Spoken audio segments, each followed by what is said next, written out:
3, 2, 1, 0. All engine running. Liftoff. We have a liftoff. Good evening. It's Monday again already. Where has that week gone? Welcome along to Reading the Signs with me, Comedy John Ryan, and my pals from the world of comedy, showbiz, entertainment, and anywhere else I can find them, really. Every week we talk about mental health, mental wellness, what we do, why we do it, how we deal with the good times, the bad times. We want you to help as well. Let us have your top tips for wellbeing. Let us know you're there by putting comments in the box. Do give us a like on YouTube, SoundCloud, Facebook. Just tell your friends, really. And subscribe, of course. Very important that you subscribe at this day and age. Quick mention to Lost Boys UK for this fantastic theme tune. Have a look at my website, happytohelpyou.com. We've got great guests. We've got a great show. We've got a great audience. Let's get to it.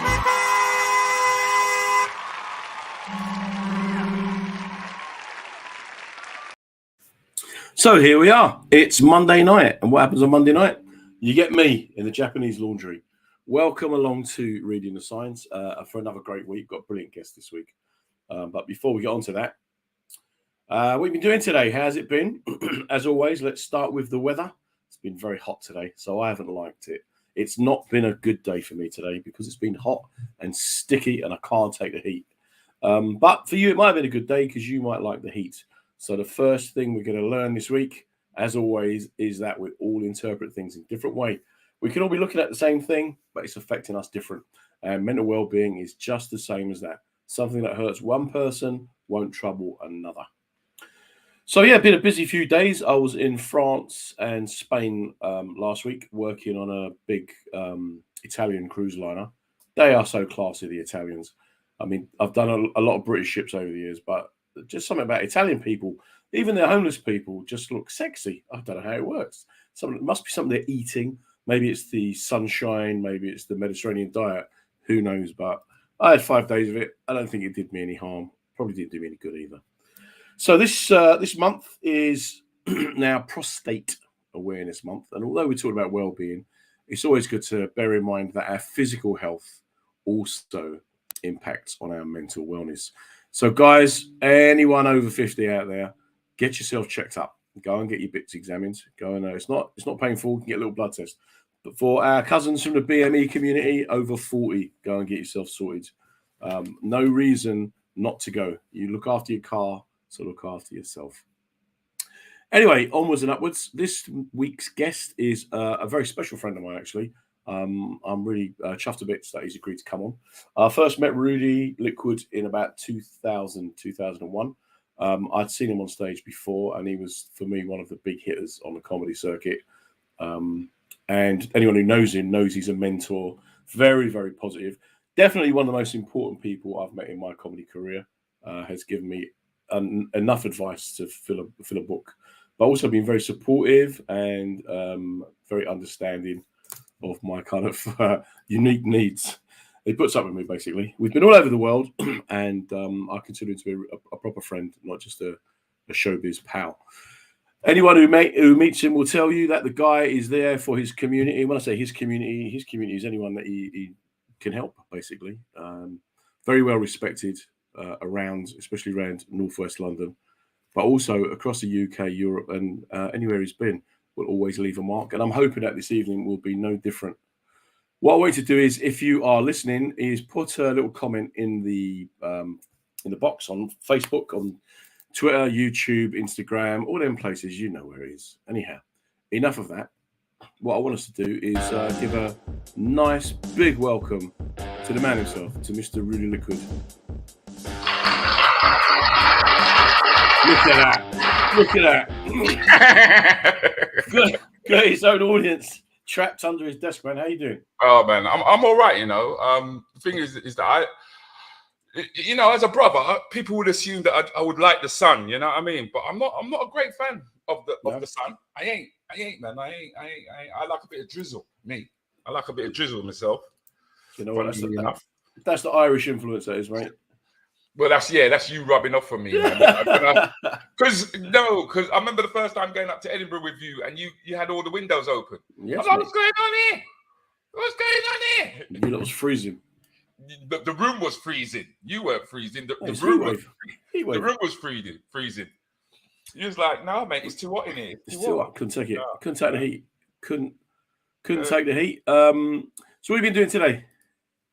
I've just been trying to sort myself out for a radio station called Injection Radio. Okay. They've asked me to do Saturday mornings for them, 8 Brilliant. till 10. Well, early start.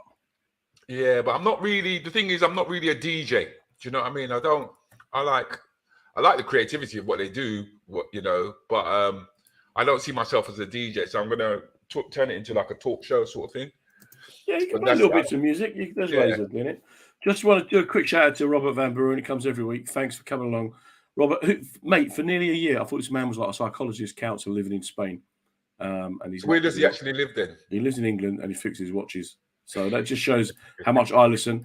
Also, big Mick Smashing McGrain, big fan of yours. I'm a big fan of his. Well. I mean, he was one of the starlets when it came to promotion on the comedy circuit. He was one of the guys who would book quite a few of us. We used to come down there and perform in this venue. Smashy, big Smashy and little Smashy. You got big Smashy, you got little Smashy.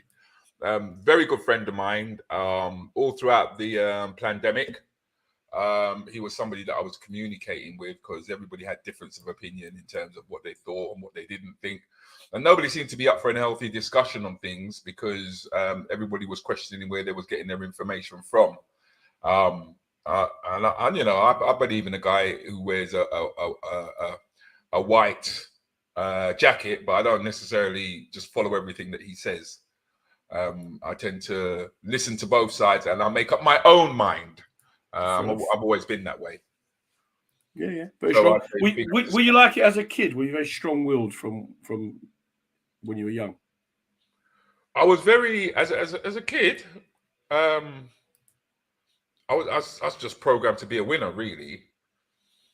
To be honest with you, it was always about competing. It was always about trying to get the last word in.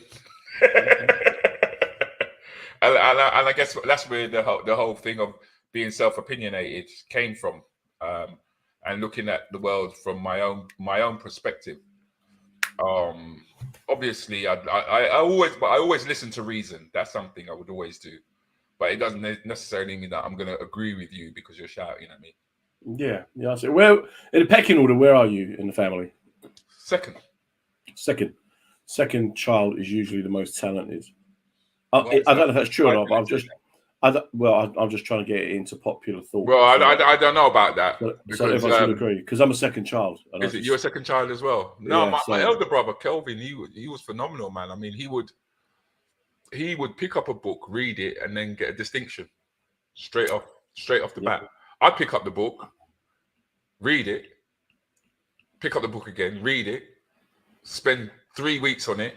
Do you know what I mean? And get a D. I just don't know. So I mean, intelligence. I don't know what bollocks to intelligence as far as I'm concerned. It's University of Life, isn't it? University of Life is where you get it. Did you like school? I love school, mate.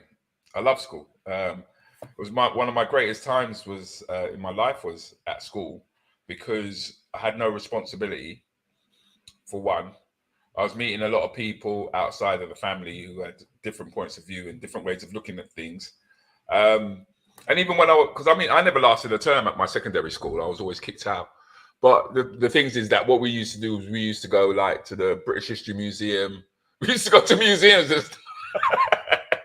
We used to go to museums and stuff when we were suspended. We used to meet up and go places. So even that I quite enjoyed doing that. You know, for me, a prank at school was like going out on athletics day and stealing people's chains off their bikes and sitting on the wall and watching them come out. That's the sort of like mischief I used to get up to. Okay, so humour from an early age. What did you want to be when you grew up? If we asked you, when you were age 7 and said, "What are you going to be when you grow up?" I wanted to be a postman. I wanted to be like my dad.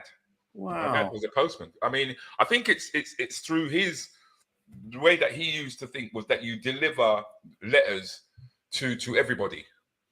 You don't just post it, i.e. in the black community.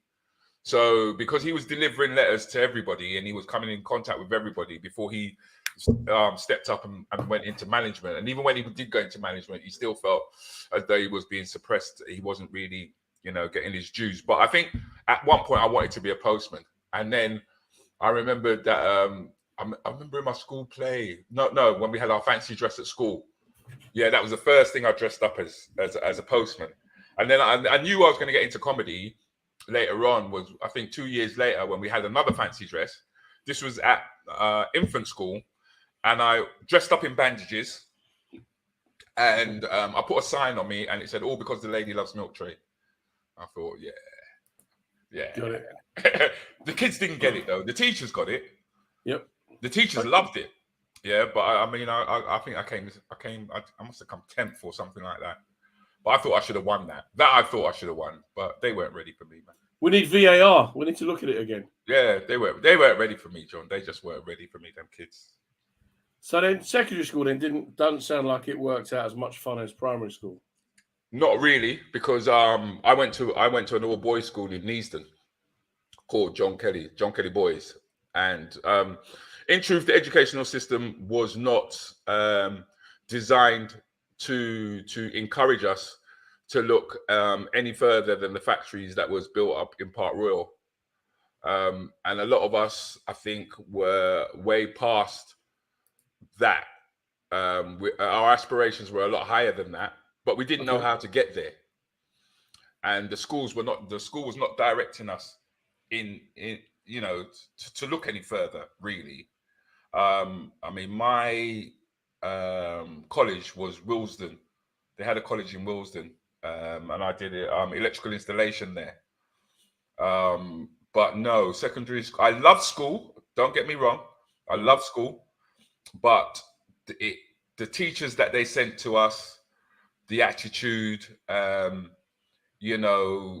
they didn't really. The system didn't really understand that because you talk with your hands does not necessarily mean that you are violent as such. Okay. Yeah. It was interpreted that way. Not that I wasn't really a fighter at school anyway.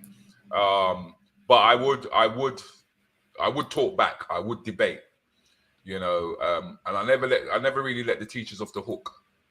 When they say like they're going to chain you to the desk. So what am I, a monkey? What, you think this is slavery day? Would you? I would always question that sort of thing. And the moment that you questioned anything, that was you kicked out of the classroom. Wow. Straight away. I remember when I got expelled, and I came back to do my exams, and because I didn't wear my school uniform, they sent me home, and I had to run home. Run all the way back, put on my uniform, and I had 20 minutes to do an hour. Was it hour and a half or something like that? Yeah, I'm busy, Mum. I had less time than everybody else to do the English exam. I remember that.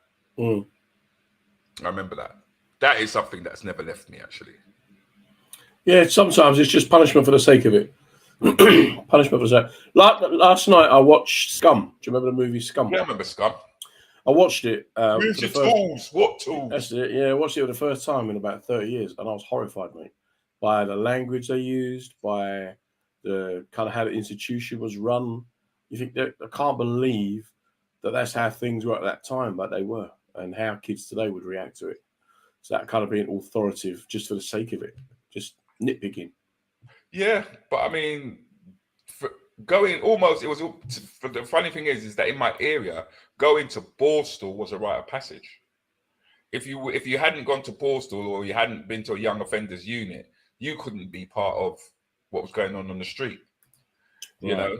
And my mum she pushed me to go to college and stuff like that. So I was kind of like seen as like the college youth, because I couldn't get into those conversations. I didn't know what it was to be on B wing or whatever it was. So I was very much seen as an outsider when I actually stepped out into the streets after the age of, I would say, 19.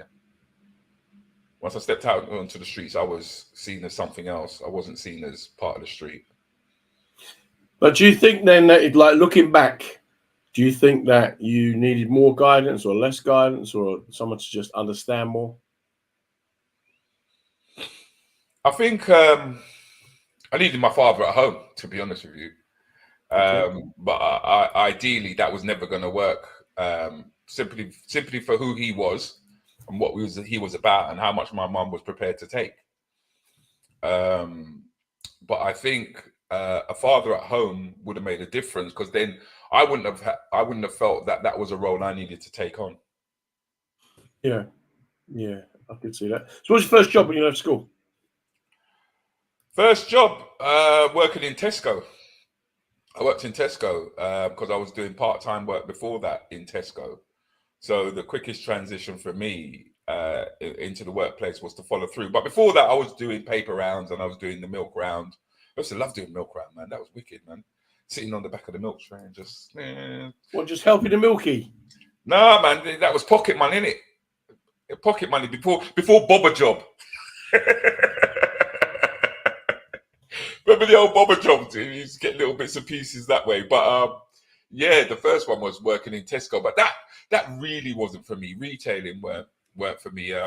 But then it's funny enough, because later on, I kind of decided that I wanted to import and export, do some importing, exporting, bring in wholesale Caribbean food, and I had to retail it in order to do that. So I ended up having a shop out in Harlesden, which was quite fun, actually. It was fun. It was bloody hard work, though, because it was at the time when we were going through the recession and interest rates were at something like 15%. Okay. At the time. Was that late 80s? Yeah. Okay. And I tried to set up the Afro-Caribbean Food Manufacturers Association, which was to get all the Afro-Caribbeans to come together with a view to putting together a catering curriculum to get Afro-Caribbean food on the market, mate, to get them into the cook chills with Iceland and those kind of like people. I was man, when I tell you I had an entrepreneurial spirit, Jay, I really did. I really went for it. In my early 20s, I really did go for it. Why do you think it didn't take? What do you think stopped it taking off? I don't think I had a strong enough leader to take me through. Like, everybody had the ideas and everything, and I would go running ahead to go and get it done. But I didn't have a strong leader who really knew what he was doing. So I kept on running into brick walls all the time, even though we did end up getting a wholesale, a place where we used to wholesale down at Regions International along the M40. We did retail in Harlesden. We did distribute. I did all of those things. But when it came to getting the wholesale food manufacturers together, I had to go up and down the country at the time. Yeah. Recruiting. And then once we recruited, we had to sit down and try and standardize what Afro-Caribbean food was going to be like. How is it going to be packaged? What was it going to take if we were going to freeze it and cook chill it? And all of those specialists along the way to ensure how that could happen, I wasn't coming across them. So I was trying to do all the research and everything myself, and I just weren't qualified to do that.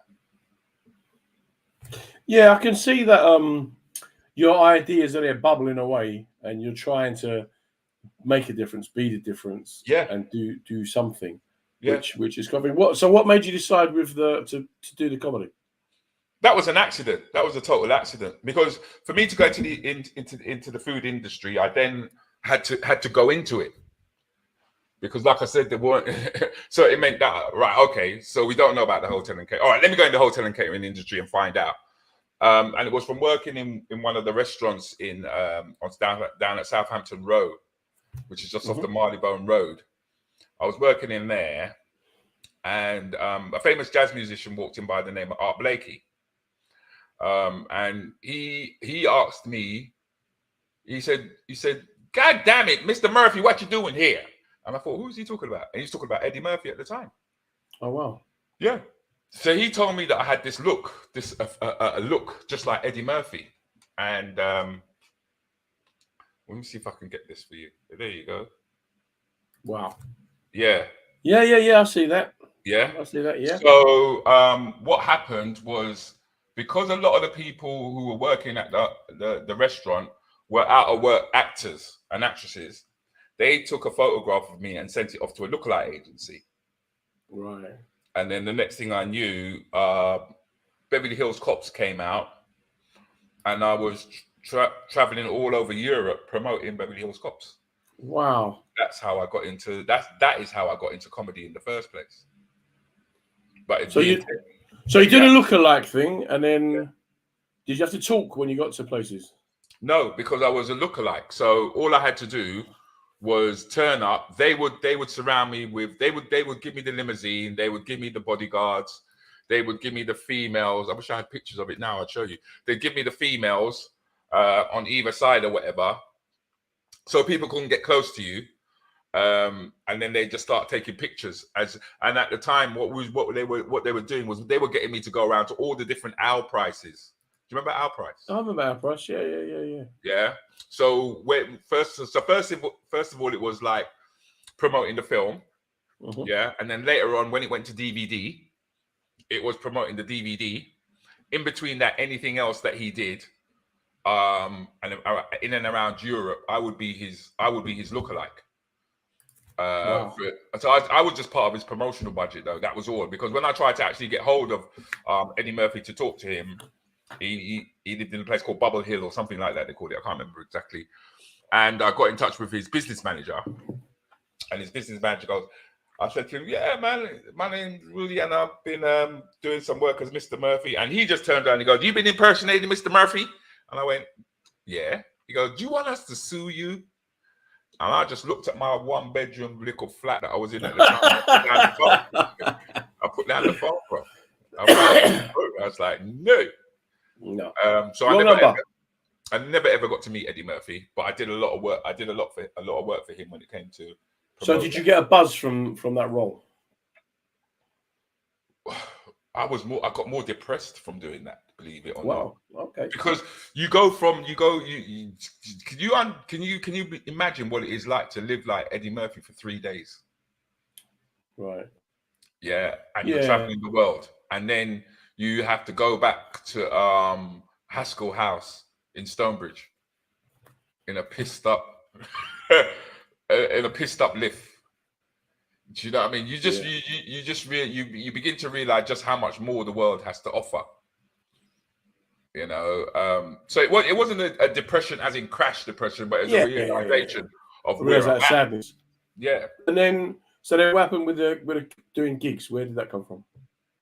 That came in. That came in because 1992 I think it was, where there was a guy called Bagger John, and he did a celebrity lookalike show in Podium, which is in Vauxhall. Wow. And out of there, because that's where black entertainment sort of like began to stem from, that place called Podium, because they used to put on live shows in there. But the shows was always based around somebody who was playing music or singing or who was a DJ. But this guy decided to put on a lookalike show. So that meant that you had personalities. So I entered this lookalike show because I had the experience of doing Eddie Murphy. And I started to I started doing bits and pieces of his routine, which killed. It absolutely killed. It absolutely stormed. But I came second to Whitney Houston. Wow. Where is she now, eh? That's all I know. I came second to Whitney Houston, man. So you was doing that just like as a Eddie Murphy tribute kind of thing? Yeah. And I'd meet up with some of the other lookalikes, like you had your Boy George, you had your Diana Rosses, you know, and they were outright performers. So what happened, I remember one night what happened was that we were all down to do a show. I was on the train on my way there, and I left my Coming to America outfit on the train. Oh dear. So I had to walk onto the stage with no outfit on. Right. And I walked out as myself. And started talking about how embarrassed I was, and doing little jokes that I could remember, and realizing that I was getting a response for me. Yeah. I was actually getting a response for me, which led me to go, okay. Because I used to watch the Wheel Tappers and Shunters Club. I used to watch the comedians. I used to watch all of those things. So I really enjoyed comedy anyway. Stand-up comedy was something that I did enjoy. I genuinely enjoyed it. And the auditions for the 291 came up very shortly after that. And so for people who don't know, 291 was Hackney Empire variety show with a twist. Where did you have to make it past a certain amount of time, or you got dragged off stage, hooked off? Well, the Sandman came on dressed up in a nappy with a big hook to drag me off. Right. Basically, it was they were encouraged to boo. Yeah. That's what really made the show. The fact that you had a Friday night audience of predominantly Afro-Caribbeans who were vexed, pissed off with the fact that they were being racially abused at work. And then they would come out on this Friday night where they could now take that out on performers. So I remember walking onto the stage, wanting to talk about. No, I'll tell you exactly what happened actually. Right, I wanted to do a character, a Rastafarian by the name of Natty Bungo. There it is. That's what I've been waiting for. Come on. Is that what you wait? With big glasses. Yeah. Big glasses, big spliff, all that kind of stuff. And basically, he was just disgruntled about what it was to be black living in the UK. Mm. And Charlie Hanson, who was the producer at the time of production company by the name of Monkey Business, take that whichever way you want to take it, right?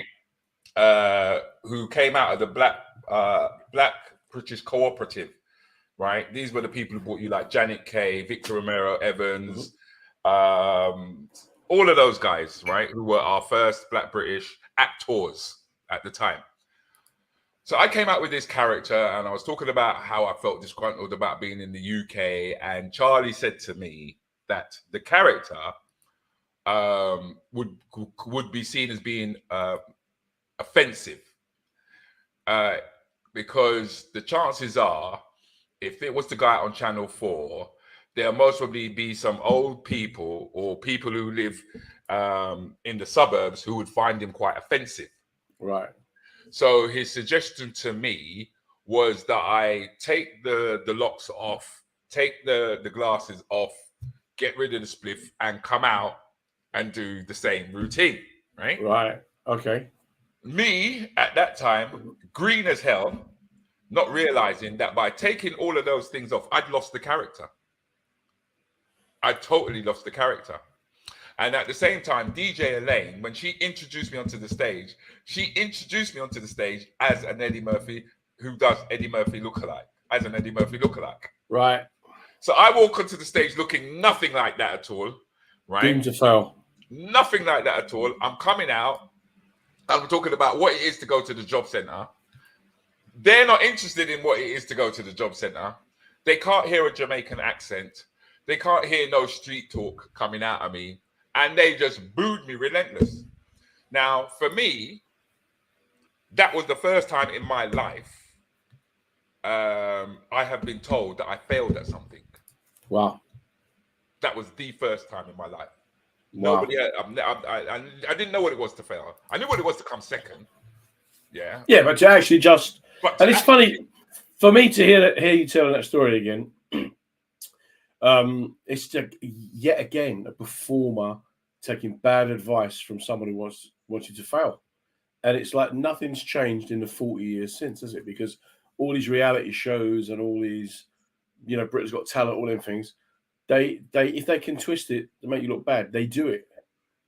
And yeah, but you see, and you're right there. But you see, what I did was the whole point of me wanting to get into the stand-up comedy anyway was to give Black Britain a voice, right? A voice that I felt needed to be heard, because we had the comedians, as I said, and the only representative we had was Charlie Williams.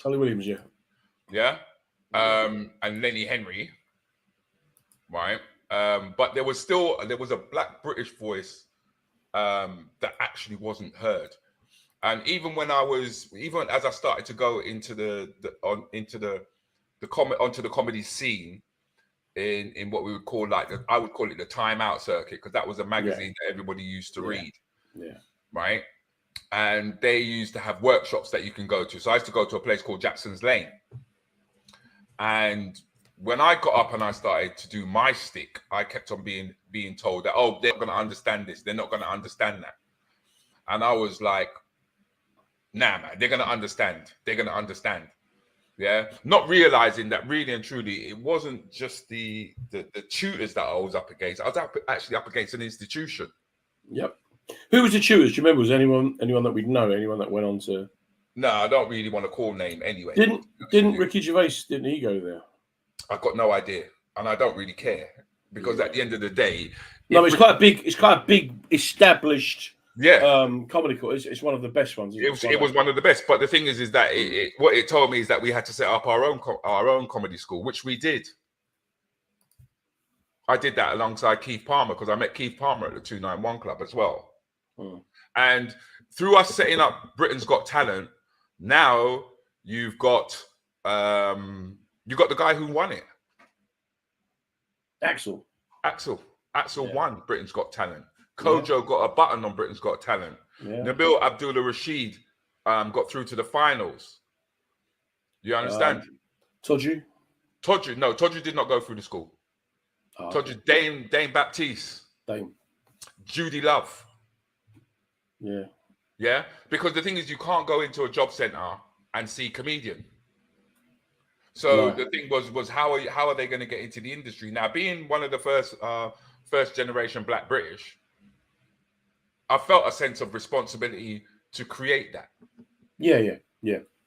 So that there would be a ladder. It's one of the reasons why when you mentioned, he'll always give a bit of advice on what have you, because that's what I've been doing for years. You know, the mentality of wanting to set up an Afro-Caribbean Food Manufacturers Association is quite similar to what I'm doing with the comedy. Yeah, I see that. It's about bringing people together. It's about supporting the community. Yeah. It's about promotion, isn't it? I know that you're very big on that. It's no different. So by setting up the comedy school, which is still going, and it's based in Camden, and people can find it if they put comedy school Camden, right? They will find it. That we've actually helped the industry to grow. We've actually nurtured people to come through so that they can navigate this system that I never understood. Because when I did eventually get into the BBC, I felt lonely, bruv. I felt lonely because there was nobody there that I could relate to. There was nobody there that I could talk to. You know, I'd be on set and they may not like something I've said, or they might want to, I don't know, you know, or I'm reading one script and then the next day I see somebody else. I see one of my fellow actors driving in with the producer, literally driving in, and then the whole script has changed and they're more in the scene than I am. I just didn't know how to navigate. Had to play that game. Yeah, I just didn't know. And I just, you know, and it's not that I'm thinking that you shouldn't have to play the game because people have to get on. I get that. Yeah.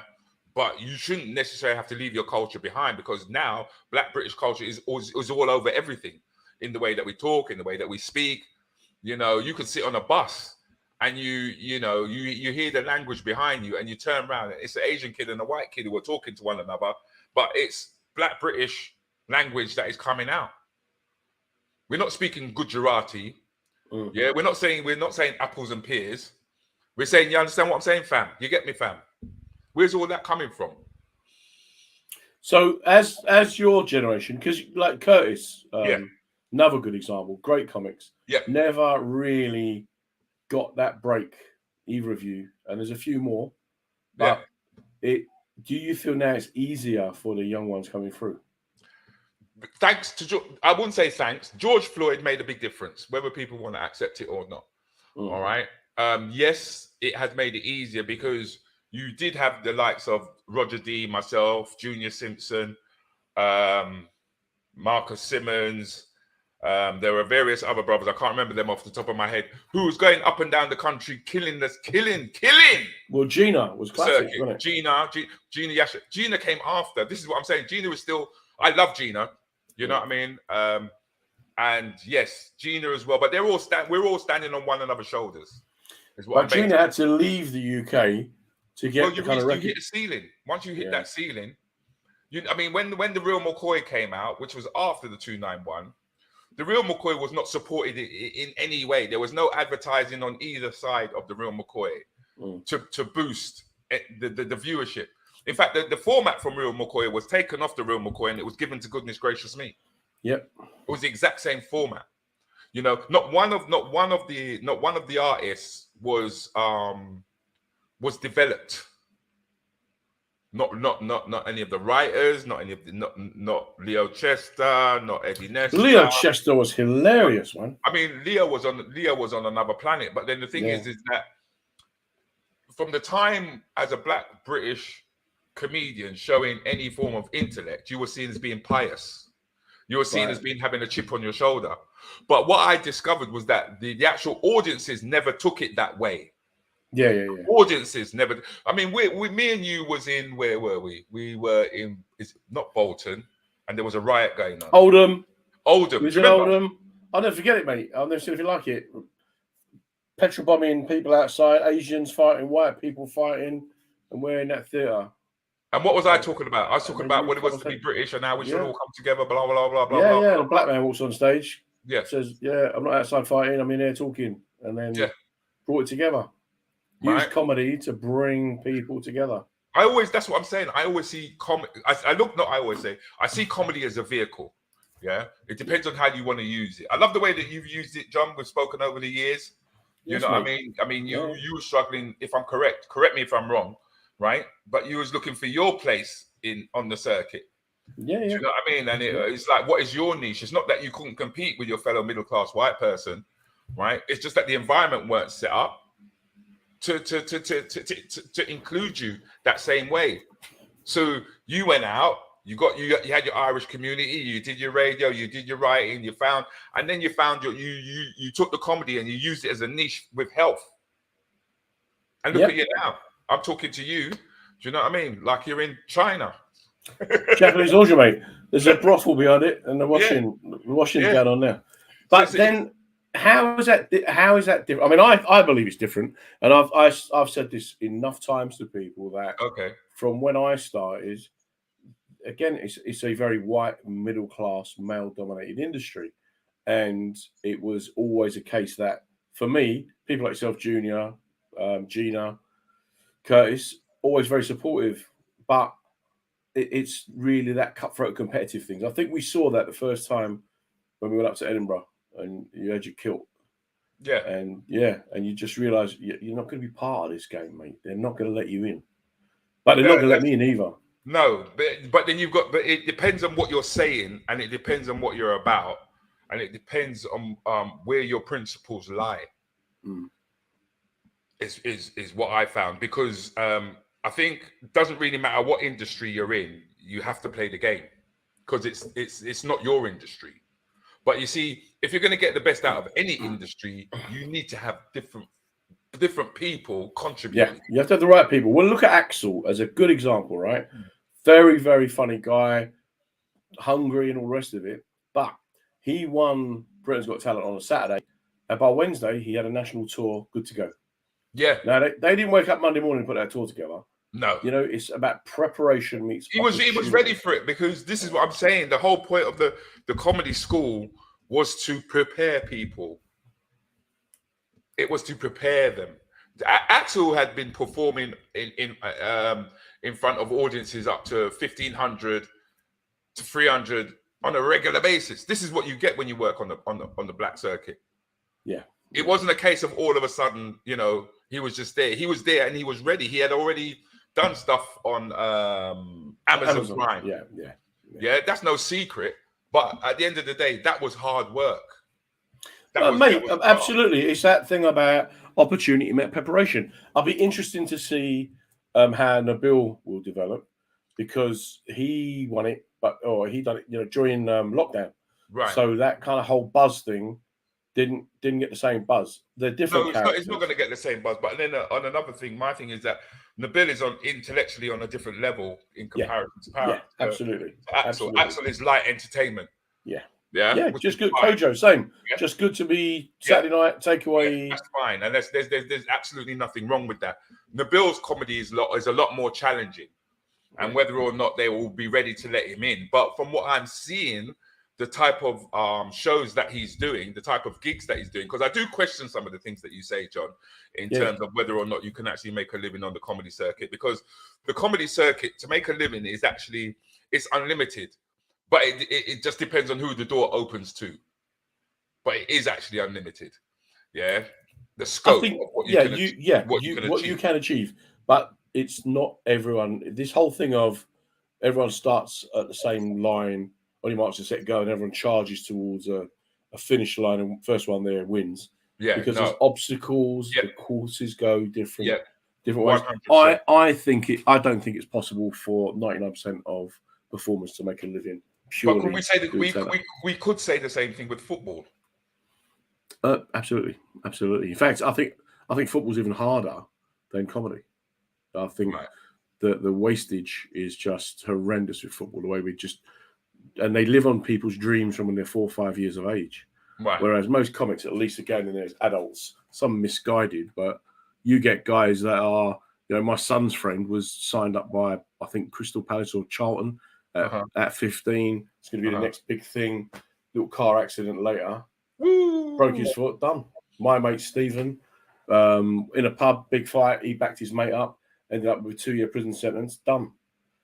It's all these little aside things, but for comedy, I mean the things I think that's why it's so hard, because on one level it was fair to say, in the 80s and the 90s, I could say that institutional racism was in my way, and it's quite possible that I've been living in the past, maybe for the past 15 years, because I've kind of felt that that's always been my battle. And I haven't been able to clear the lens to see that things are quite different today.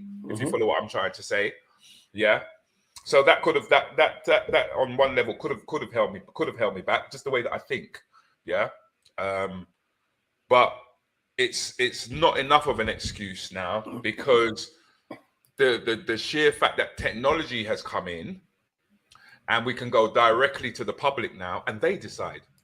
Because when you look at their own market, don't they? Because when you look at Axel's numbers on his social media are phenomenal before he got to TV, because people found him and they liked what he did.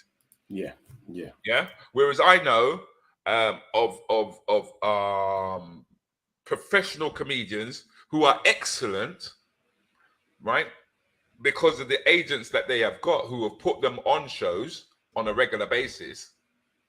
But they don't get not even a third of the traction that somebody like Axel or White Yardie or Kane Brown, as an example, are attracting, simply because people have decided.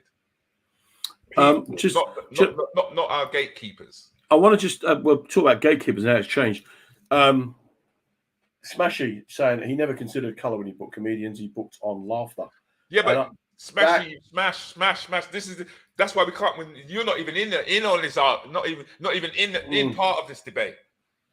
It's that whole thing, though, isn't it? Where you'll go, it's got to be a meritocracy, but it's not. Like I'm saying to you, we're not all starting on the same start line. If we start on the same start line, sprint to the tape, that's a fair race. But we're not. There's obstacles, paths, things in the way, and the rest of it.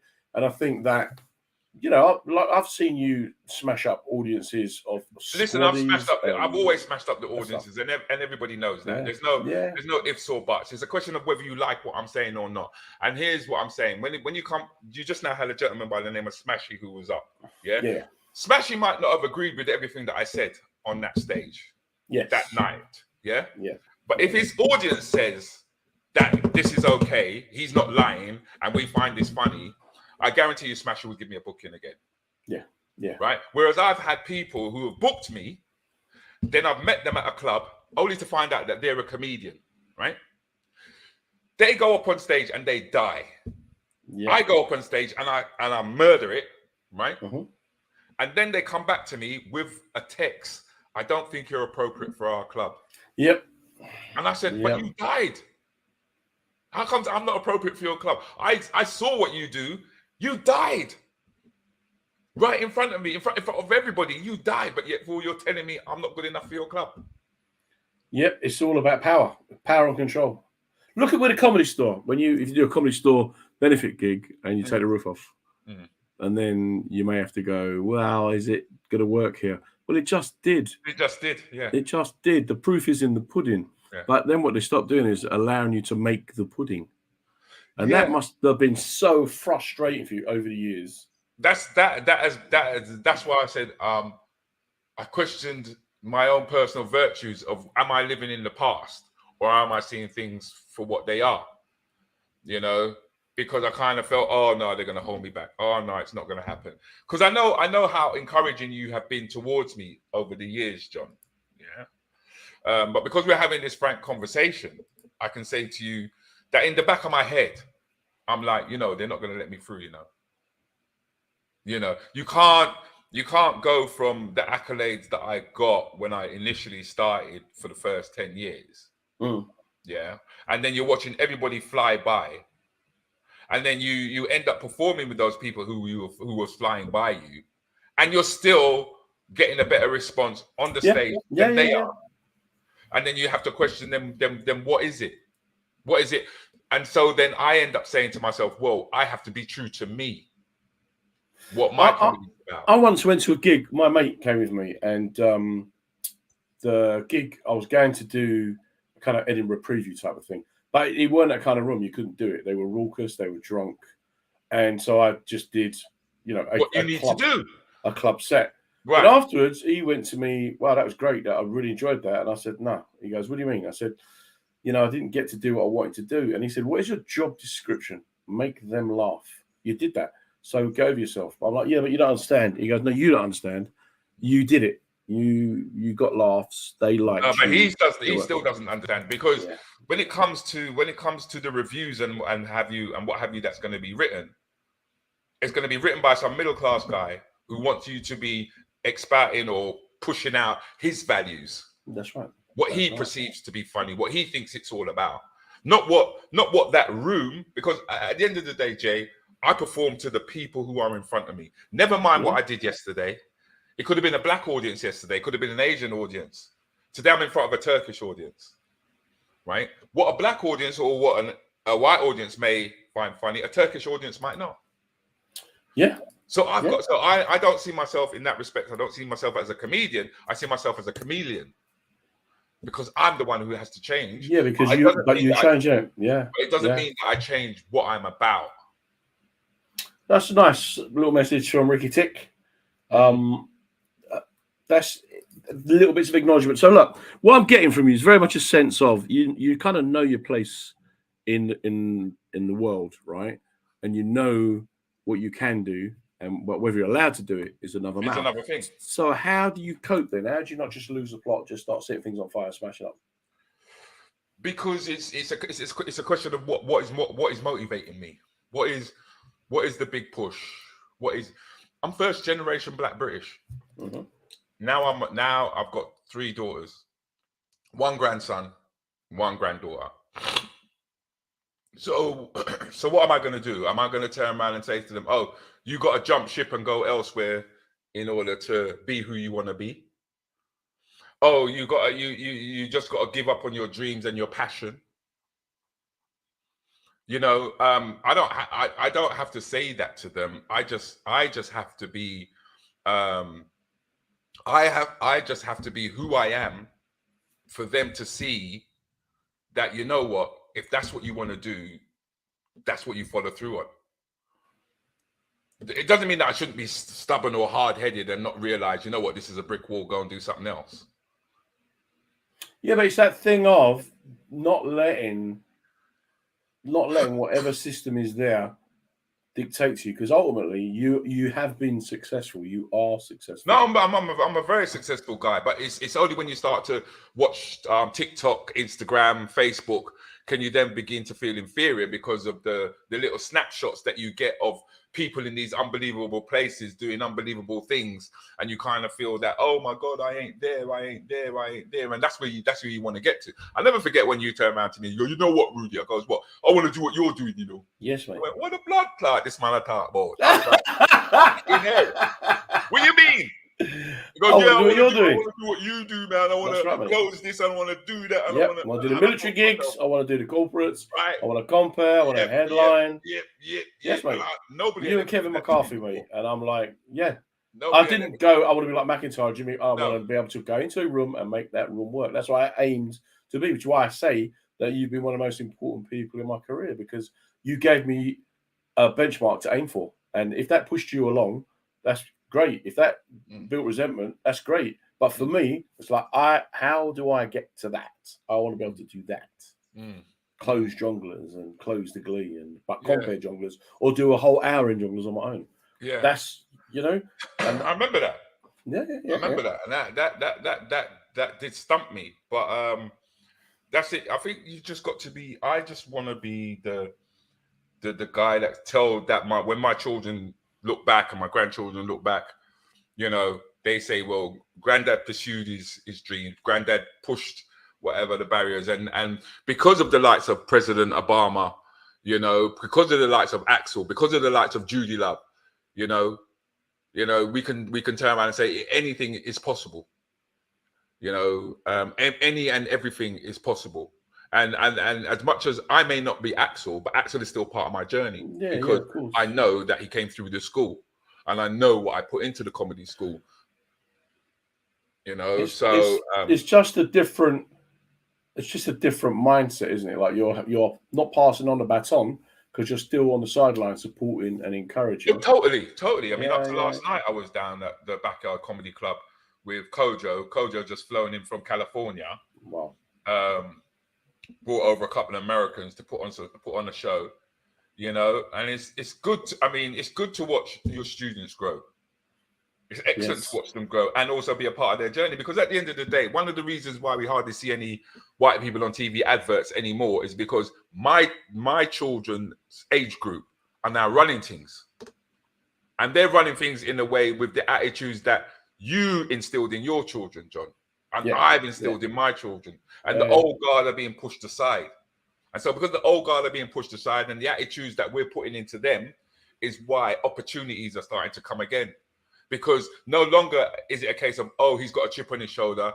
Our kids are saying he had a right to have a chip on his shoulder, because we understand what white privilege means now, and we want to make a change. I mean, I'm going to come back to Smashy, because Smashy was already there. He was already on that. Yeah. That's why I can't really include him. I can only hold him up. Yeah. But it's not, he helped make the change, but Little Smashy is making the change. Little Smashy, his son is book shows, and his son will book women. He will book different ethnic minority groups. Yeah. But it's all about, though, seeing that it's all changing. And to me, the thing that really struck me most about, because this hour has always just flown past, right? That's cool. But the one thing that you've really struck me with is this whole thing about strong leaders, from your father to you, to the community, to families needing strong leader. You're very much a strong leader. And I mentioned it at the start. It's not, when I say your community, I don't just mean the black community. No.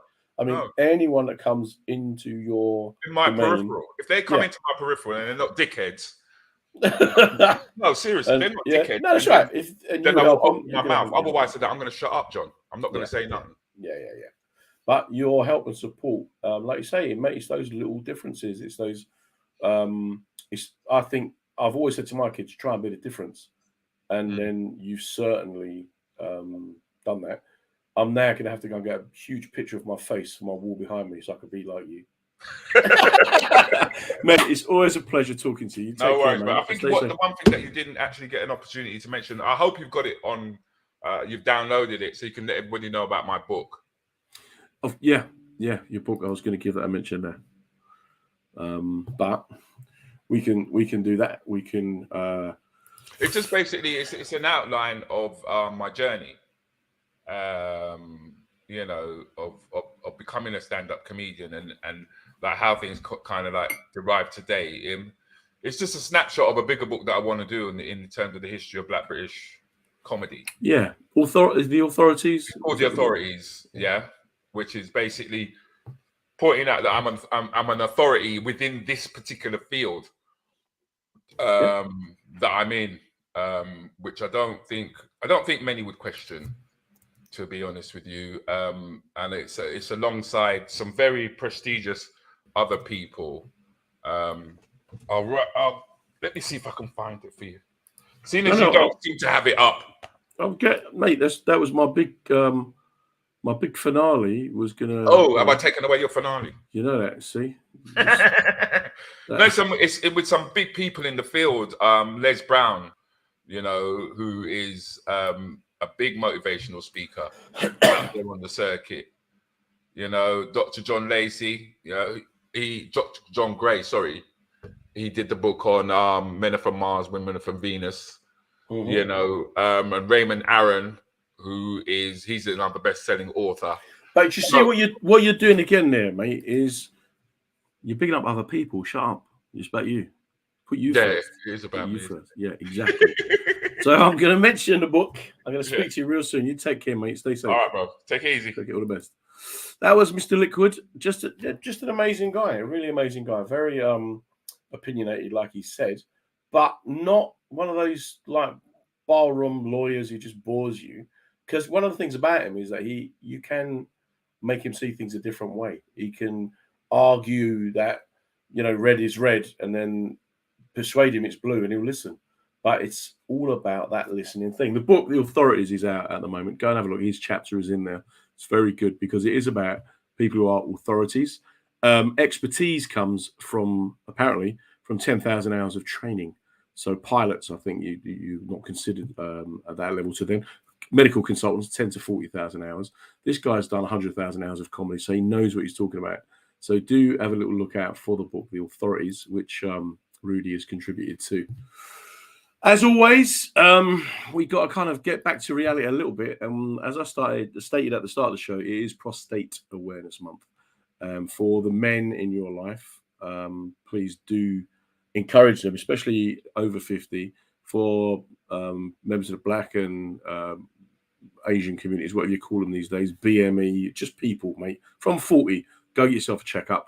A couple of little things to look out for. If you, your friend, your partner, your man is going to toilet a lot every couple of hours, waking up in the night to do it, is unable to completely empty their bladder, just tell them, just go and get it checked out. It may be that it's not a problem. You can go and get a blood test because the facts are, once you're over 50, it becomes more prominent.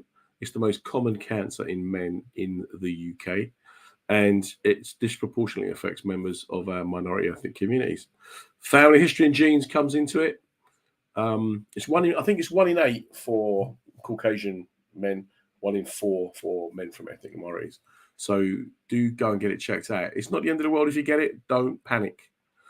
If you do have a physical health problem, it can spill over into your well-being. And if you suffer from sadness, low energy, you're feeling worthless, trouble sleeping, trouble thinking, just go and get it checked out because it's not the end of the world. There is help available. You can get better over time. Never going to get completely cured. You can get better. Prostate, slightly different. You can get cured. As always, I want to thank you all for coming along. It's always interesting. I try and pick guests that I respect, as tonight's clearly shown that. Do keep listening to mensradiostation.com because the shows that are on there are great. It's women's radio station as well. If you're listening to us on the Deluxe Radio Network or on YouTube, SoundCloud, Instagram, Facebook, and wherever you listen to us, just thank you. Thanks for coming along. Thanks for being part of the family. Hopefully you've enjoyed it. If you haven't, you know what? It's not the end of the world. No one died. Stay safe. Take care. We'll see you next week. Well, that's the end of another great show. What a brilliant guest that was. I could have spoken to them for hours. Don't forget to check out all the other brilliant shows on the mensradiostation.com website, as well as womensradiostation.com as well. Do subscribe to all of our media outlets, Facebook, YouTube, Instagram, Twitter, all those things. But tell your friends. Big thank you to Lost Boys UK, who have provided this fantastic music for the show. Check out my website, happytohealthyou.com. We'll be back next week. Really do take care of yourself, and remember, you're not on your own. You're part of the mensradiostation.com family. Take care. Good night.